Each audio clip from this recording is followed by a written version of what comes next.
there and welcome. It's Psychic Cynthia here. Welcome.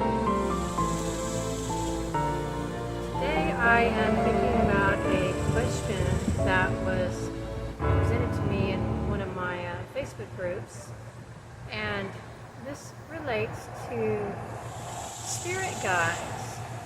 And the question was somewhere along the lines of, what is the difference between spirit guides, angels, ancestors, and all these different types of spirit beings? We hear of totems, and somebody had asked, could you help me understand that more? Could you help us understand that more?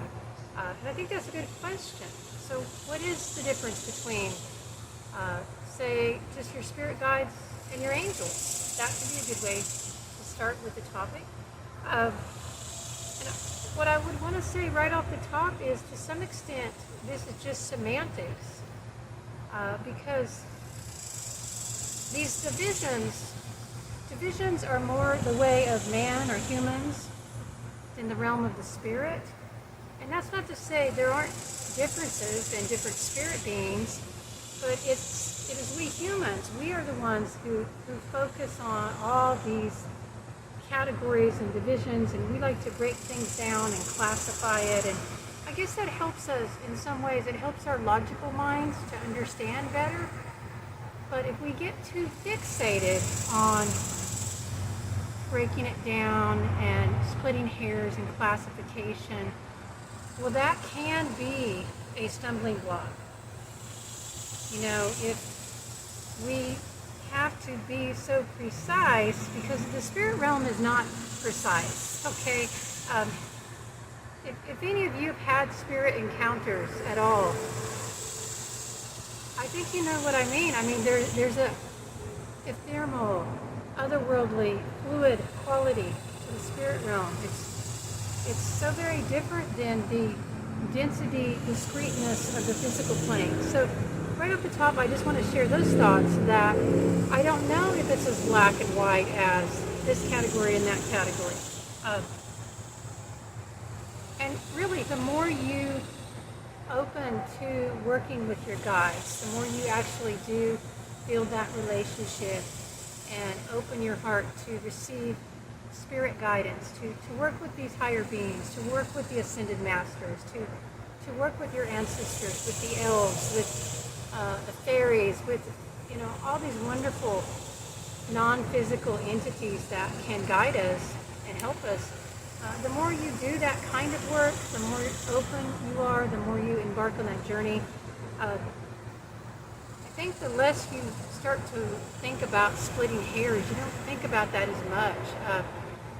And there is some crossover, but I get it in the beginning, especially for those who are, you know, younger in their journeys. It may be important and useful to have some semantics, some understanding of classifications, and so we can look at that real quickly here. And, you know, basically, to me, my understanding as a teacher and as somebody on this path, you know, a guide is basically just what it is called. I mean, a guide is a spirit that is connected to you in some capacity, that is here, you know, to help lead you or guide you.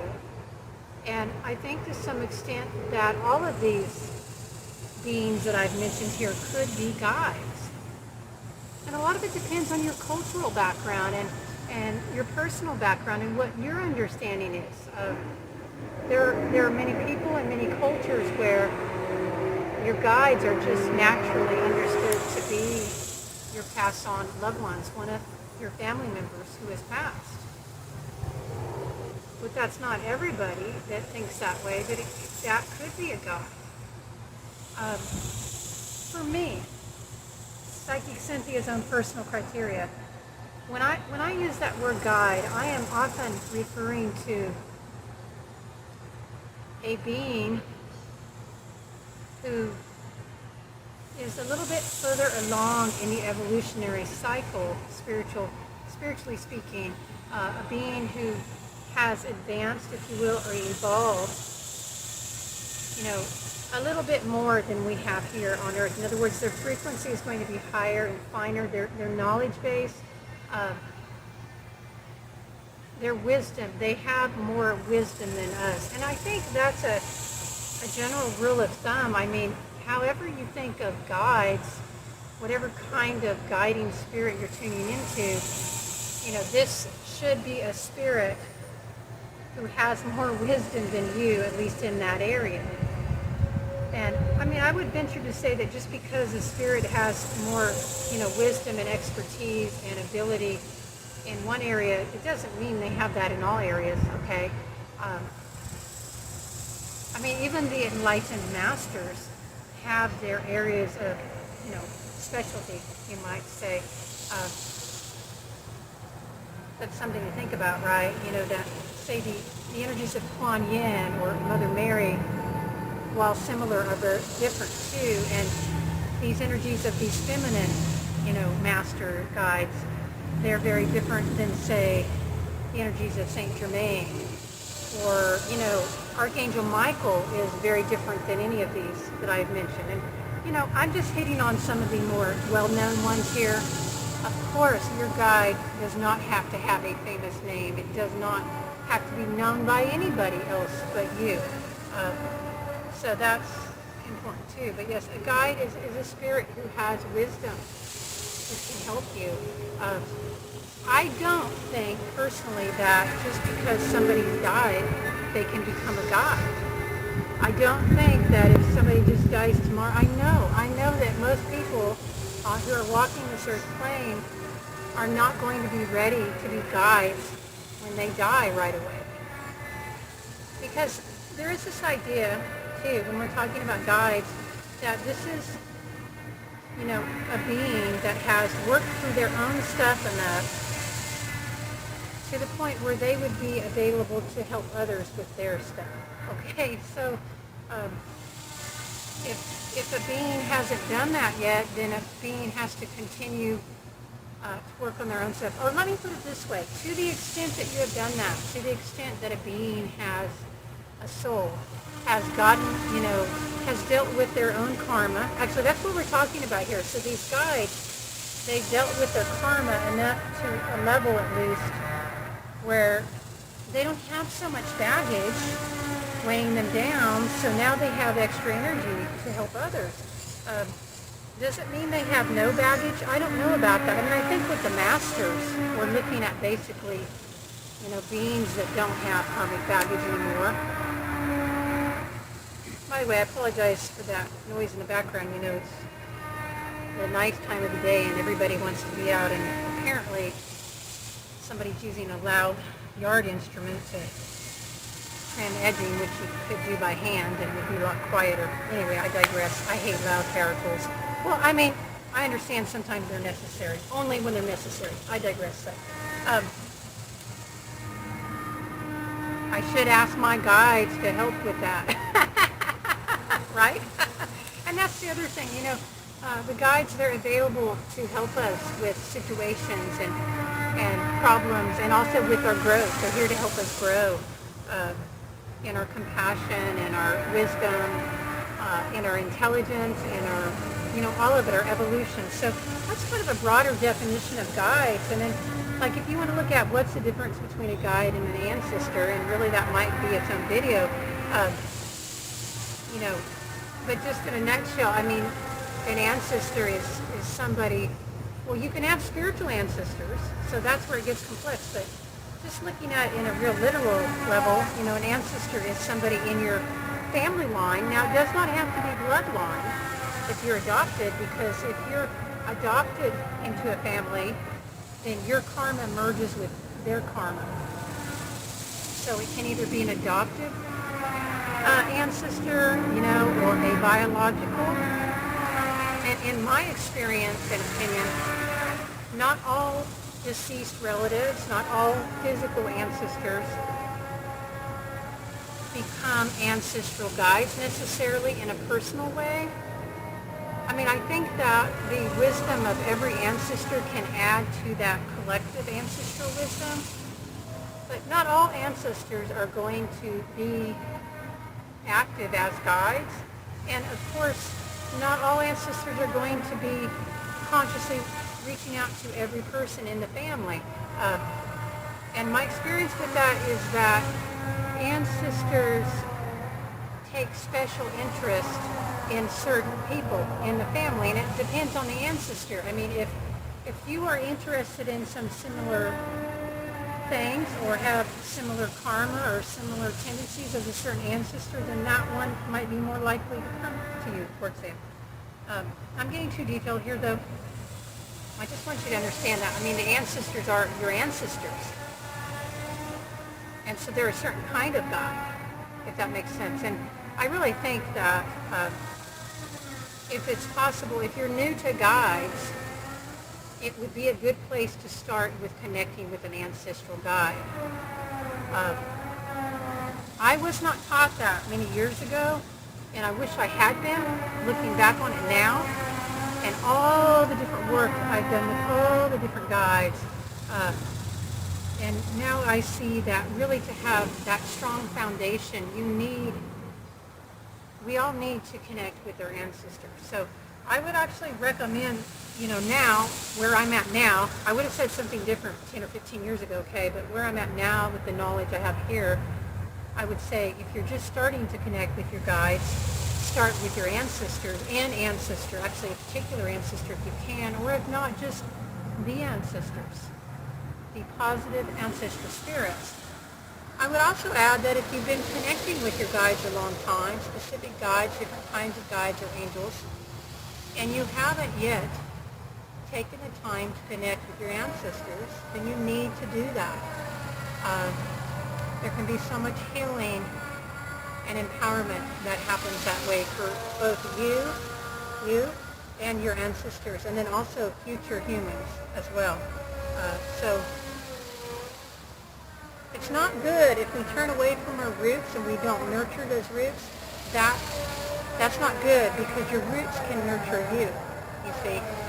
And listen, I know some of us have poison in the ancestral tree. I mean, not only poison, but yeah, I think all of us have at least one or two or maybe more ancestors who were rotten. I don't know how to put it other than that. Maybe, they were even rotten to you. But, don't just connect with the immediate ancestors. Go far back. Go back 3 or 4 generations. And don't worry if you don't know their names. I mean, if you do, that's really useful and really cool. But just go back in your heart and connect and understand that, even if there is some rottenness, there are some rotten ancestors, as every family has some. Some has, we all have good and bad in that tree. But going back to the roots and nurturing those roots, and send love to those rotten ancestors, okay? If they were rotten, then we need to send that energy back to help them to heal, so that everyone in the family tree can heal. Okay, so those are some thoughts on that. And regarding the angels, I mean, goodness, that is another video. But I will just simplify it here by saying that angels, although there can be different kinds of angels, and especially if you're looking, at the Hebrew tradition and the Aramaic, Judeo-Christian traditions, you have, especially with the archangels, you have, like this angel of healing, Raphael, angel of healing, Gabriel, communication, Michael, the protector, all these ideas about the specific functions. So these angels have specific functions. But my understanding as a whole, and by the way, angels, these are shining ones. They're not only found in the Christian tradition or the Judeo-Christian tradition, but this concept of an angelic being, angelic, outside of religion, angelic meaning filled with radiance, with unconditional love. These beings have no ego. They have no free will either, or if they do, they don't utilize it, it seems. And that's not a bad thing. What I mean is they exist in service to unconditional love. That is their purpose, is to love unconditionally and to align with the divine will. So it's the angels are a beautiful vibration. They are the vibration of love. Okay, in essence, and then some will also say these are your protectors, and that's true. But there are other protectors too besides angels. What really makes the angels so beautiful and so distinct, it's their unconditional love. They expect nothing, I mean, even when you deal with your ancestors, they like to receive little offerings. They like to receive appreciation. I think the angels don't mind, but they are more selfless. These are very selfless beings. So that's why they're loved worldwide, right? That's why everybody wants to connect with their angels. There's none of that baggage or that expectation. And I'm not saying there is, a lot of that with the other guides, but most of your guides and your ancestors, if you work with them, they will have some expectations of you. They will ask for something in return. Now, it may not be what you think. A lot of times they're going to expect you to learn your lessons, okay? They're going to ask you to grow up or mature in some way. Or, like if it's a fairy guide, they may ask you to clean up, an outdoor space, or feed the birds, or take care of stray cats, or homeless dogs. Generally in the universe there is a cost for everything. But with the angels, it's kind of different. If there is a cost, I haven't figured it out.